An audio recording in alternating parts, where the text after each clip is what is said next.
વાગી ગયા છે સવારના 10. હું ફ્રી થઈને બહાર આવી તો મેં જોયું કે પેશન ફ્રૂટના વેલામાં ફ્રૂટ લટકાય છે. આની પેલા 2-3 તો ખિસકોલીઓ બગાડી નાખ્યા, હવે આ રહેવા દે તો સારું. અને અમારે ગલગોટાનું એક સરસ મજાનું ફૂલ આવ્યું છે, એની આસપાસ માખી ફરતી હતી. તો શું આ ફૂલમાંથી પણ માખી રસ ચૂસતી હશે? તમને ખબર હોય તો કમેન્ટમાં લખો.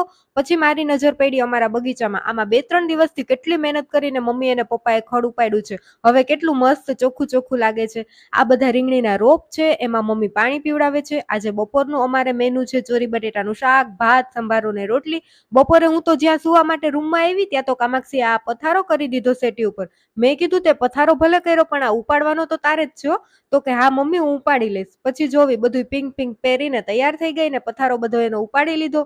પછી હું ઘડીક સુઈ ગઈ. તો શું તમને ખબર છે બપોરે ઘડીક સુઈ જવાથી આપણે રીસ્ટાર્ટ થઈ જાય છે? એટલે હું તો થોડીક વાર બપોરે સુઈ જ જાઉં છું. અને જો તમે પણ મારી જેમ બપોરે સુઈ જતા હોય તો ચેનલને કરી દેજો સબસ્ક્રાઇબ.